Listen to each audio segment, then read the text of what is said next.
My name is Aaliyah Young, and I'm here making a video about an article entitled Unraveling the Relationship Between Climate Change and Health. This article was written by Sabrina Tavernise on July 13th, 2015. Now, this article does a great job of pointing out that the relationship between climate change and public health is not one that is necessarily linear. A change in climate does not necessarily indicate any changes in health. Rather, what climate change is allowing to happen is for several species of plants and insects to move into different areas that are not necessarily known for their warm temperatures, but have increased in temperatures due to climate change. An example of this is the Asian tiger mosquito, which has now been found not only in southern states, which are known for their warmer climates, but also in states as north as Connecticut.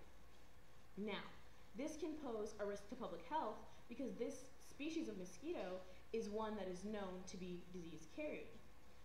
Now, if it's allowed to survive and reproduce and multiply in an area that is more heavily populated, then the potential for disease caused by these mosquitoes is therefore increased. More concentration of people, higher probability of mosquitoes infecting people.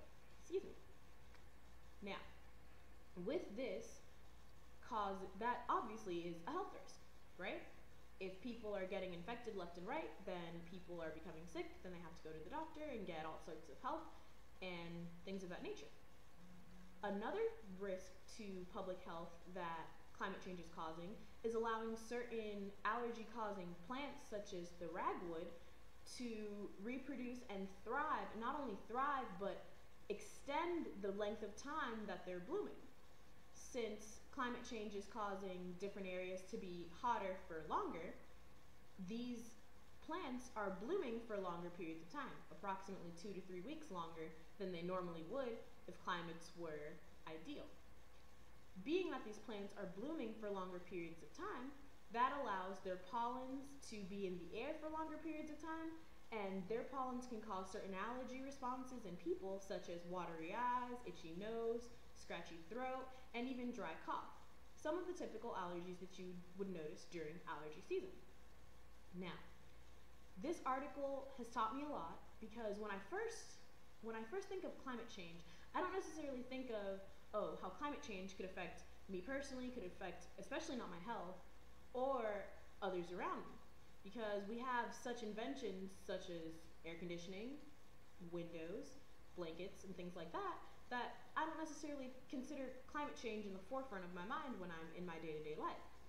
But what I've learned from this article is that climate change is much bigger than just the polar caps. It's much bigger than the Arctic and the rising sea levels and the evaporating ozone layer. It's much, much bigger than that. Climate change is allowing for different species to possibly have effects on our health. And this relates to our course because the learning is all about understanding the environment and how the environment and understanding it can have a relationship with your behavior and the way that you respond to the environment. So if climate change is causing different species to pose a threat to public health, then we as people have to turn around and address not only the direct cause of public health issues such as the insects or the plant species themselves, but also the overall issue of climate change. It's motivating to want to address the issue of climate change, whether it via education, whether it via policy, whether it via community projects to try to be green and to keep the earth healthy, so on and so forth. If I were continuing to research on this article, I would look up definitely insects or other harmful species that have moved from where they're known for habitating in to different locations, and whether those different locations can impact if it's significant enough of an impact on the people that live in the new areas where these insects are being found, and to what extent people's health are being directly affected. If it's a large extent, then something should be done immediately. If it's a small extent, but something should still be addressed in order to prevent it from snowballing into something big, things of that nature.